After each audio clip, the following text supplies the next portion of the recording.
තස්ස භගවතු අරහතෝ සම්මා සම්බුද්දස්ස නමෝ තස්ස භගවතු අරහතෝ සම්මා සම්බුද්දස්ස නමෝ තස්ස භගවතු අරහතෝ සම්මා සම්බුද්දස්ස.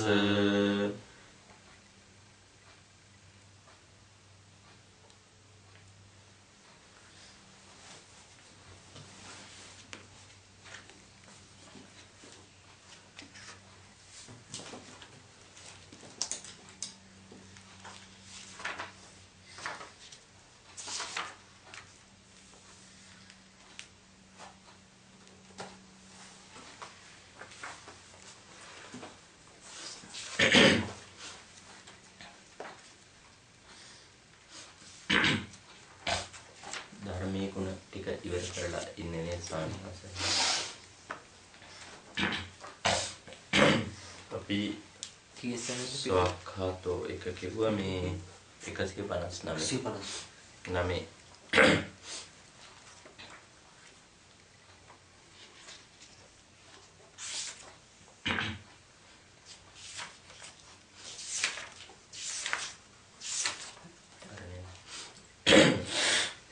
දැන් අපි අද ඉගෙන ගන්නේ සන්දිට්ඨිකෝ කියන ගුණය පිළිබඳවයි.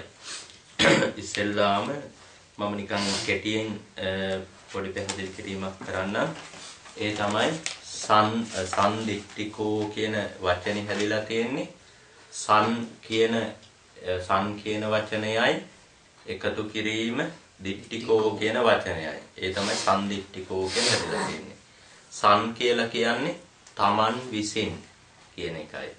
දිට්ඨිකෝ කියලා කියන්නේ දැකිය යුතුයි කියන එක.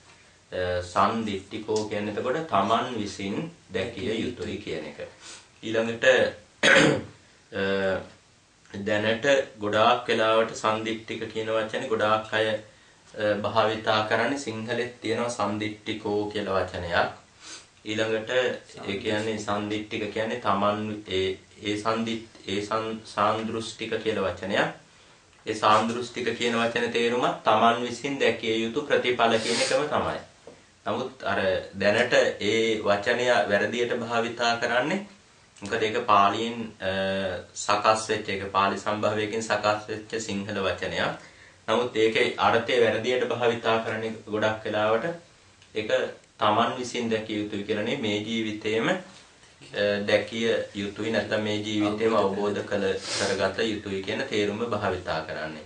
නමුත් මේ ජීවිතය කියන එකට භාවිතා කරන්නේ පාලි භාෂාවෙන් නම් දැන් බලන්න මේ ජීවිතේ විපාක දෙන කර්ම වලට කිව්වේ ditta ධම්ම වේදනීය කර්ම. මේ ජීවිතේ ධර්මය අවබෝධ කරගන්න පුළුවන්. ඒකට කියනවා dittේව ධම්මේ සයං අභිඤ්ඤා සච්චිකත්වා උපසම්පජ්ජ විහාසි කියලා. ගොඩාක් සූත්‍රවල සිය ගාණක් දේශනාවල තියෙනවා මේ ජීවිතයේම තමන් විසින්ම අවබෝධ කොට ඒට පැමිණ වාසය කළේය කියලා. ඉතින් ඒක නිසා ඒකත් තේරුම් ගන්නට ඕනි. සන්දිට්ඨිකෝ කියන්නේ තමන් විසින් දැකිය යුතුයි කියන අර්ථය. එසේ නැතුව මේ ජීවිතය අවබෝධ කළ යුතුයි කියන තේරුම නෙමෙයි. හැබැයි ධර්මයේ මේ ජීවිතය අවබෝධ කරන්න පුළුවන්. මේ වචන තේරුම එක නෙමෙයි. මේ ජීවිතය අවබෝධ කරන එකට කියනවා නීයානිකං කියලා කියන්න පුළුවන්. නෛර්යානික. නෛර්යානික කියන්නේ පමුණුවනු ලැබේ කියන එකයි ඒකේ තේරුම. නමුත් ජීවමානයි කියන අර්ථය ඒක තුල තියෙන නෛර්යානික කියන වචනේ තුල ඒකෙන් අදහස් කරන මේ ජීවිතය අවබෝධ කරන්න පුළුවන් කියලා. දැන් අපි බලමු මේක පිළිබඳ තියෙන විස්තරය. අට කතා විස්තරය. ඒ කියන්නේ මේ විසුද්ධි මාර්ගයේ මේ සම්පූර්ණයෙන්ම සඳහන් වෙලා තියෙන්නේ මේ පිළිබඳ මේ විස්තරේ බුද්ධඝෝෂ ස්වාමීන් වහන්සේගේ අදහසක් නෙමෙයි. ඒ කියන්නේ අටුවාවල තියෙන විස්තරය විතරමයි. ඒ කියන්නේ හැම අටුවාවකම මේක විස්තර කරන්නේ මේ විදිහටමයි. අනික් අර ත්‍රිපිටකයේ අනික් අට කතා ගත්තත්.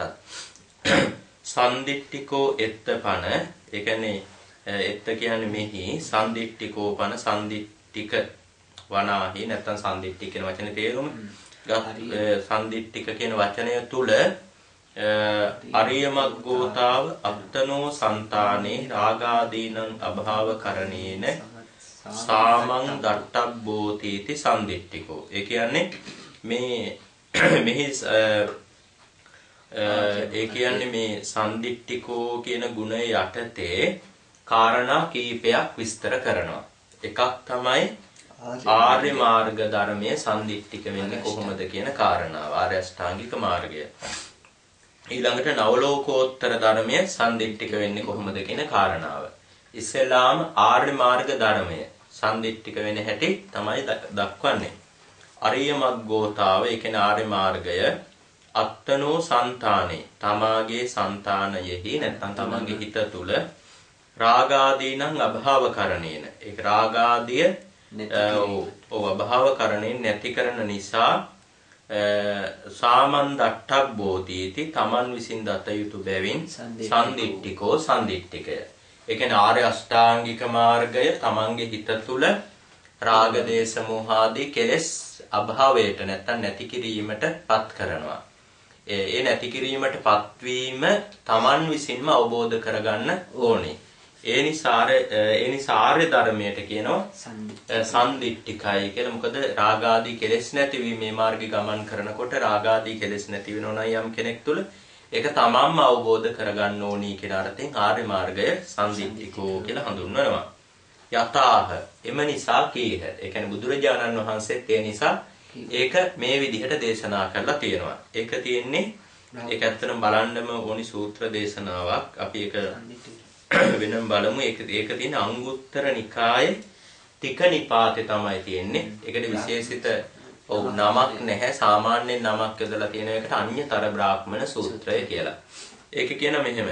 රත්තෝ කෝ බ්‍රාහ්මණ රාගේන අභිභූතෝ පරියාදින්න චිත්තෝ අත්ත ව්‍යාබාධායපි චේතේති. ඊට පස්සේ කියන පර ව්‍යාබාධායපි චේතේති. අපි සූත්‍රයේ මම බැලුවත් හොඳයි වගේ. හැබැයි ඒක මේක ගොඩාක් වැදගත් එකක් අන්න නේද? ඔව්. ඒ කියන්නේ මේක කෙටි කරලා තියෙන සූත්‍රය. ඒ කියන්නේ කියනවා බ්‍රාහ්මණතුමනි ඒක බලමු සූත්‍රය. පස්සේ වට බලන්න බැරි නේද? කවන්නේ පස්සේ බලමු. ඔව් පෙරලන්නත් අමාරුනේ දැන් ගත්තට. ඔව් කමන්නේ. මේක බලමු. මම කියන්නම් සාමාන්‍යයෙන්. ඒ කියන්නේ බ්‍රාහ්මණතුමනි රාගයෙන් රත්තෝ රත්තු අභිභූතෝ අභිභූත කියන්නේ යට වුණා කියන එකයි. ඒ කියන්නේ රාගයට යට වූ පරියාදින්න චිත්තෝ ඒ කියන්නේ රාගෙන් මැඩගස් සිත් ඇති තැනත්තා අත්ත්ව්‍යාබහදායපි චේතේති. ඒ කියන්නේ තමාට බාධා පිනිසද සිතනවා. ඒ කියන්නේ තමාට ආබාධ පිනිස නැත්නම් තමාට අහිත පිනිස හිතනවා. ඊට පස්සේ කියන පරව්‍යාබහදායපි චේතේති. ඒ කියන්නේ අන් අයට අහිත පිනිසත් හිතනවා. උභය ව්‍යාබහදායපි චේතේති. ඔව් තමාටත් අනුන්ටත් කියන දෙපිරිසටම අහිත පිනිස හිතනවා. ඒ වගේම චේතසිකම්පි දුක්ඛං දෝමනස්සං පටිසංවේදේති. සිතින්ද දුක් දුම්නස් විඳිනවා. රාගේ පහීනේ රාගය ප්‍රහීන වුණාට පස්සේ නේවත්ත ව්‍යාබහදායපි චේතේති. තමාට අහිත පිනිස හිතන්නේ නැහැ. න පරව්‍යාබහදායපි චේතේති අනුන්ට අහිත පිනිස හිතන්නේ නැහැ. ඊට පස්සේ න උභය ව්‍යාබහදායපි චේතේති දෙපක්ෂයටම තමාටත් අනුන්ටත් කියන දෙපක්ෂයටම හිත පිනිස හිතන්නේ නැහැ. න චේතසිකං දුක්ඛං දෝමනස්සං පටිසංවේදේති. චේතසිකං සිතින්ද දුක්ඛං දෝමනස්සං දුක් දුම්නස් න පටිසංවේදේති නොවිදේ. එයා විඳින්නේ නැහැ. ඒවම්පිකෝ බ්‍රාහ්මණ සන්දිට්ඨිකෝ ධම්මෝ හෝති. බ්‍රාහ්මණතුමනි එබැවින් තමයි ධර්මයේ සන්දිට්ඨික වෙන්නේ කියලා බුදුරජාණන් වහන්සේ බ්‍රාහ්මණතුමාට දේශනා කළා. ඔව් ඒ රාගය පිළිබඳව විතරයි. ඊට පස්සේ ඒ මේක දේශනා කරන්න හේතුනේ ඒ බ්‍රාහ්මණතුමා අහනවා සන්දිට්ඨිකෝ බන්තේ උච්චති. ස්වාමීනි සන්දිට්ඨික කියලා කියනවා.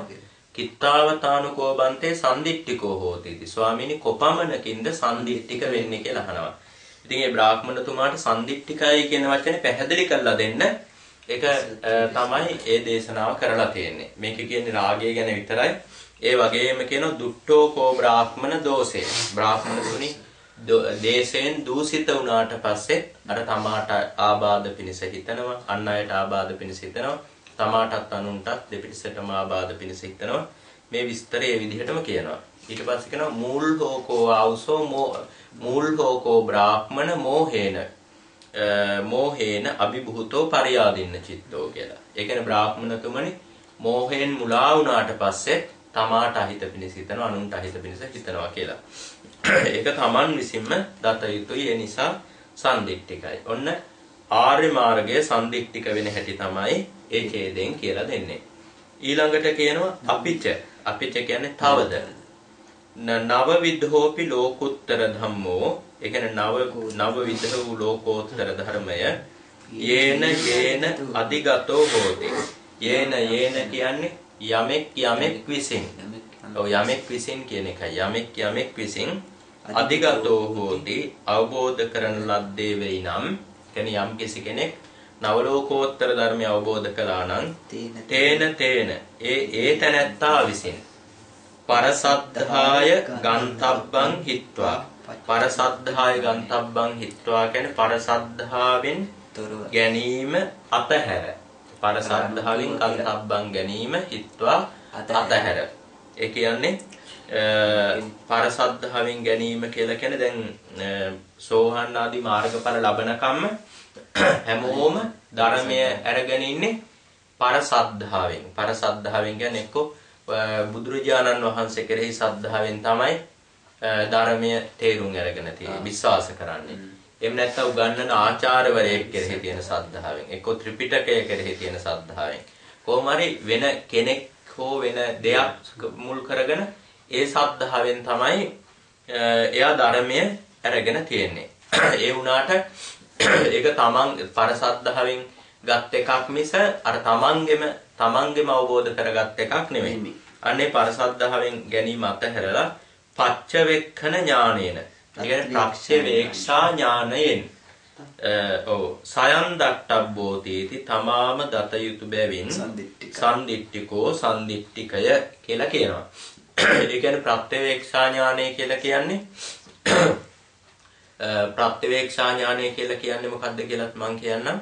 කියන්නේ ප්‍රත්‍යවේක්ෂා ඥානය කියන්නේ සෝහන් ඵලයටපත් වුණොත් එහෙම යම් කිසි කෙනෙක් එයා සෝහන් වීමෙන් පස්සේ ප්‍රත්‍යවේක්ෂා කරලා බලනවා මා තුල ප්‍රහීන වූ කෙලෙස් මොනවාද කියලා. ඊළඟට මා තුල තව ප්‍රහීන වීමට තියෙන ප්‍රහීන කිරීමට තියෙන කෙලෙස් මොනවාද කියලා බලනවා. ඊට පස්සේ අන්න ඒක තමයි ප්‍රත්‍යවේක්ෂා ඥානය කියලා කියන්නේ. තමන් තුල ප්‍රහීන වූ කෙලෙස් බලනවා, ප්‍රහීන වීමට තියෙන කෙලෙස් එයා බලනවා. ඒක තමයි ප්‍රත්‍යවේක්ෂා ඥානය කියලා කියන්නේ. ඒ වගේ අනික් මාර්ගඵලලාභීන් නුත් ඒ විදිහට බලනවා ප්‍රහීන වූ කෙලෙස් මොනවාද, ප්‍රහීන කිරීමට තියෙන කෙලෙස් මොනවාද. ඒ වගේ මෙයා සෝහන් අර සමාපත්තියට ඒකට සමවදිනවා යා. ඒ තමයි ප්‍රත්‍යවේක්ෂා ඥානය. ඒ ප්‍රත්‍යවේක්ෂා ඥාණයෙන් තමන්ම දත යුතුයි. එතකොට තමයි තමන්ට තේරෙන්නේ මා තුළ මේ කෙලෙස් ප්‍රහීන වුණා කියලා. ඔව්. ඒක නිසා සම්දිට්ඨිකෝ කියලා කියනවා. ඊට පස්සේ කියනවා අතවා නොහොත් පසත්තා දිට්ඨි සම්දිට්ඨි. පසත්තා දිට්ඨි ප්‍රශස්ත වූ අවබෝධය. ප්‍රශස්ත වූ කියන්නේ ප්‍රශංසා ලබන්නා වූ අවබෝධය සම්දිට්ඨි. සම්දිට්ඨි ඒ සම්දිට්ඨි කියලා හඳුන්වනවා. ප්‍රශස්ත වූ දෘෂ්ටිය සාන්දෘෂ්ටිය කියලා හඳුන්වනවා. ඒ කියන්නේ ප්‍රශස්ත කියන්නේ ප්‍රශංසා ලබන්නා වූ කියන එකයි. සම්දිට්ඨියා ජයතිති සම්දිට්ඨිකෝ. සම්දිට්ඨියා ජයතිති සම්දිට්ඨිකෝ. ඒ කියන්නේ තමන්ගේ අවබෝධයෙන් ජයතිති ජයගන්නේ යයි සම්දිට්ඨිකෝ කියලා හඳුන්වනවා. ඒත් ඒ සම්දිට්ඨිකෝ කියන වචනේ තව නිර්වචනයවක්. තමන්ගේම අවබෝධයෙන් ජයගන්නේය කියන අර්ථයෙන් සම්දිට්ඨි කියලා හඳුන්වනවා. තතාහ එත්ත නේ සාරණාස. එබැවින් මෙහි කියන ලදී. අරිය මග්ගෝ සම්පයුත්තාය අරිය ඵලං කාරණ භූතාය නිබ්බානං විසී භූතාය සම්දිට්ඨියා කිලේසේ ජයති. තස්මා ඊට පස්සේ කියන මෙහෙම ආර්ය මාර්ගයෙන් සම්පයුත්තාය.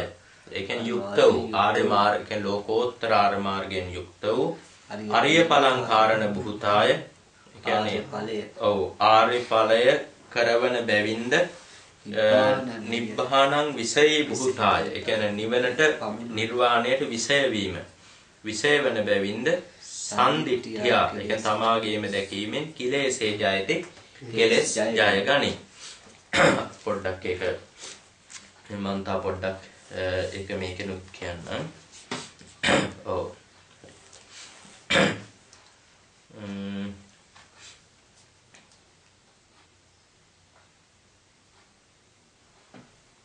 ඔව් මේකෙන් කියනවා මේකේ කියනවානේ මේ සම්දිට්ඨිය කෙලෙසේ ජයති කියලා අන්තිමට අපි දැන් කියපු වාක්‍යේ ඒ සම්දිට්ඨිය කියන වචනය අනික් ඒවට සම්බන්ධයි. ඒ කියන්නේ ආර්ය මාර්ග සම්පයුක්ත සම්දෘෂ්ටියෙන්ද. ඒ කියන්නේ ආර්ය මාර්ගය හා යෙදුන තමාගේ අවබෝධයෙන්ද. ඊට පස්සේ ඊළඟට කිව්වා අරිය ඵල කාරණ භූතාය සම්දිට්ඨිය. ඒ කියන්නේ ආර්ය ඵලය කරවන්නා වූ තමන්ගේ අවබෝධයෙන්ද. ඒ කියන්නේ ආර්ය ඵලය ලබා ගැනීම නිසා තමන්ට ඇතිවෙච්ච අවබෝධයෙන්ද ඊළඟට නිවනට විෂය වූ තමන්ගේ අවබෝධයෙන්ද කෙලෙස් දිනනවා. අන්නේ කාරණා තුنين තමයි කෙලෙස් දිනන්නේ. ඒ කාරණා තුන තමන්ගේම අවබෝධය බවට පත් කර ගැනීමෙන් ආර්ය මාර්ගය තමන්ගේ අවබෝධය බවට පත් කර ගැනීමෙන් ඊළඟට ආර්ය ඵලය තමන්ගේ අවබෝධයක් බවට පත් කර ගැනීමෙන් ඊට පස්සේ නිවනට විෂය වූ අවබෝධයක් තමන් තුළ ඇති කර ගැනීමෙන් කියන කාරණා තුنين තමයි කෙලෙස් දිනන්නේ. ඒ නිසා තමයි ඔව් ඒ කෙලෙස් දිනනවා. ඊට පස්සේ කියන තස්මා ඔව් තස්මා යම් එම නිසා යතා රතේන ජයතිති රත්තිකෝ. රතයෙන් මේ කියනවා රතයෙන් දිනන්නා රතික කියලා හඳුන්වනවලු. ඒ කියන්නේ රත ඒ කියන්නේ රත වලින් ක්‍රීඩාවක් මොකක් හරි කරලා දිනුවොත් දැන් අපි බයිසිකල් රේස් අරගෙන තියෙන අන්න කාර් රේස් අන්නේ වගේ. ඒ වගේ ඒ කාලේ කරත්ත රේස්, සස්ව කරත්ත රේස් ඒවා තිබිලා තියෙන ඒවෙන් දිනපු කෙනාට කියන රතිකෝ කියලා. ඒවන් අන්න ඒ වගේ නවවිදෝපි ලෝකෝත්තර ධම්මෝ සම්දිට්ඨිය ජයතිති සම්දිට්ඨිකෝ. නවවිද ලෝකෝත්තර ධර්මයෙන් දිනන නිසා ඒ දිනපු කෙනාට සම්දිට්ඨිකෝ කියලා කියනවා. ඒක තමාගේ අවබෝධයක් ඇති කෙනා කියලා කියනවා. සම්දිට්ඨිකෝ කියන්නේ ඒකයි. අතවානුහොත් දිට්ඨන්ති දස්සනං උච්චති. දිට්ඨන්ති කියලා හඳුන්වන්නේ දර්ශනය. දිට්ඨං කියලා කියන්නේ දැකීමනේ. ඒකෙන් අදහස් කරන්නේ දර්ශනය. දිට්ඨං කියලා කියන්නේ දර්ශනයට. දිට්ඨමේව සම්දිට්ඨං. දිට්ඨමේව දැකීමම තමයි සම්දිට්ඨං කියලා කියන්නේ. තමන්ගේ දැකීම කියලා කියන්නේ ඒකයි. කියන්නේ දර්ශනයම තමයි තමන්ට ඇතිවෙච්ච චතුරාර්ය සත්‍ය මාර්ගඵල පිළිබඳ දර්ශනයම තමයි සම්දිට්ඨං කියලා කියන්නේ. සන්දස්සන්තිති අත්තෝ. ඊට පස්සේ කියනවා සන්දස්සන්තිති අත්තෝ. ඒ කියන්නේ සංදර්ශනයට සුදුසු නිසාම සංදර්ශනයට සුදුසුයි කියන එකයි. සංදර්ශනය කියන්නේ තර තමන්ගේ දැකීම කියන එකම තමයි.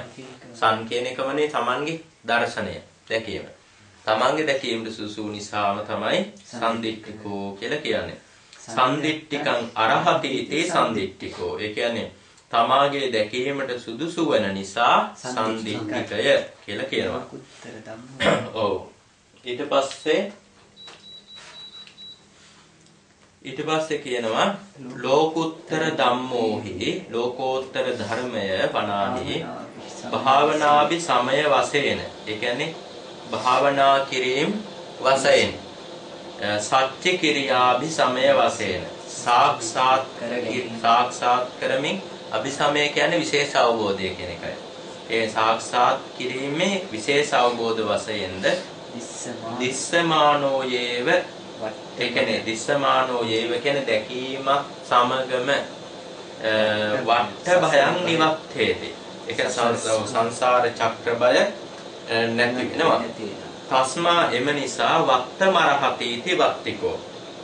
වත්තමරහතීති වත්තිකෝ කියලා කියනවා. ඒ කියන්නේ වස්ත්‍රයට සුදුසු කෙනා වත්තං අරහතීති කියන එක තමයි වත්තමරහතීති කියන්නේ. වස්ත්‍රයට සුදුසු කෙනා වත්තිකෝ කියලා කියනවා. වත්තික කියලා හඳුන්වනවලු වස්ත්‍රයට සුදුසුයි කියන එකට පාලියෙන් කියන වත්තිකෝ කියලා. ඒවන් මෙසේ සම්දිට්ඨිකං අරහතීති සම්දිට්ඨිකෝ. ඒ කියන්නේ තමාගේ දැකීමට සුදුසු වූයේ සම්දිට්ඨිකය. එහෙනම් දැන් සම්දිට්ඨිකෝ කියන වචනේ තේරුම තමාගේ දැකීමට සුදුසු වූ නිසා සම්දිට්ඨිකය කියන එක තමයි ඒකෙන් කියලා දෙන්නේ. ඒක තේරුණා නේ සම්පූර්ණයෙන්ම එච්චර තමයි ඉගෙන තියෙන විස්තරය. කොහොම හරි මේ සම්දිට්ඨික කියන ගුණය තියෙන්නේ බුදුරජාණන් වහන්සේගේ සම්දිට්ඨික කියන ගුණය තියෙන්නේ බුදුරජාණන් වහන්සේගේ පරියාප්ති ධර්මයේ තුල නෙමෙයි. සම්දිට්ඨිකෝ කියන ගුණය තියෙන්නේ ලෝකෝත්තර ධර්මයේ තුල විතරයි. ඒ කියන්නේ පරියාප්ත ධර්මයේ ත්‍රිපිටකය තුල නෙමෙයි සම්දිට්ඨික ගුණය තියෙන්නේ. ත්‍රිපිටකය තමන් විසින් දැකිය යුතු එකක් නෙවෙයි. ත්‍රිපිටකය තමන් විසින් දකින්නේ බුදුවරු. ඒක තමන්ගේ තනි අවබෝධයක් නේ තමන් විසින් දකිනවා කියන්නේ. ත්‍රිපිටකය තමන්ගේ තනි අවබෝධයක් බවට පත් කරගත්තොත් එයා සම්මා සම්බුද්ධ වෙනවා. එහෙම නැත්නම් සර්වඥතා ඥාණයෙන් අවබෝධ කරගත්තොත් සම්මා සම්බුද්ධ වෙනවා. නැතුව අවබෝධ කරගත්තොත් ඒ ත්‍රිපිටකය මේත් අවබෝධ කරගන්න බෑ. එතකොට පච්චේක බුද්ධනේ. මෙතන කතා කරන මේ සම්දිට්ඨිකෝ කියන ගුණය තියෙන බුද්ධ දේශනාව තුළ නෙමෙයි. ඒ ගුණය තියෙන්නේ ලෝකෝත්තර ධර්ම නැත්නම් මාර්ග 4යි ඵල 4යි නිවනයි කියන නවලෝකෝත්තර ධර්මයේ තුල විතරයි සම්දිට්ඨිකෝ කියන ගුණය තියෙන්නේ. ඒක ත්‍රිපිටකය තුල නැත්නම් බුද්ධ දේශනාව පරියාප්තිය තුල නැහැ. ඒක තමයි විශේෂත්වය. ඒක හොඳට මතක තියාගන්න ඕනේ. අර බුද්ධ දේශනාව තුල මොනම විදිහටවත් බුදුරජාණන්ගේ දේශනාව Taman විසින් දැකිය යුතුයි. ඒ නිසා සම්දිට්ඨිකයි කියලා කියන්න බැහැ. ඒක බොහොම පැහැදිලිවම කියලා තියෙන අපි ඉස්සෙල්ලා පැහැදිලිවම ඉගෙන ගත්තා. අර ඊතරයේසු මේ අර මම එක පොඩ්ඩක් ආයෙත් කියන්න. ඒ තමයි කියන්නේ ස්වාක්ඛාතෝති මස්මින්හි පදේ පරියප්ති ධම්මෝ සංඝහං ගච්ඡති. ස්වාක්ඛාත කියන වචනේ පරියාප්ති ධර්මයේ විතරයි. ඊතරයේසු ලෝකෝත්තර ධම්මෝ. අනික් වචන පහේම ඒ කියන්නේ අනික් ගුණ පහේම තියෙන්නේ ලෝකෝත්තර ධර්මයේ විතරයි. පරියාප්ති ධර්මයේ නැහැ. ඔව් ඒක විශේෂයක්. ඊට පස්සේ ඔව් නෑ සපරියාප්ති කියන පරියාප්ති සහිත. ඔව් මේ ඊළඟට සම්දිට්ඨිකෝ ගුණය ඉවරයි. ඊළඟ එක තමයි අකාලිකෝ ගුණය. ඒක ඒ ගැනත් මම නිකන් වචන කීපයක් කියන්නම්. ඒ කියන්නේ දැන් අපි කියන්නේ හරියට තේරුම් ගන්නව නැත්නම් ඒකත් අවශ්‍ය නැ දැනගන්න එක.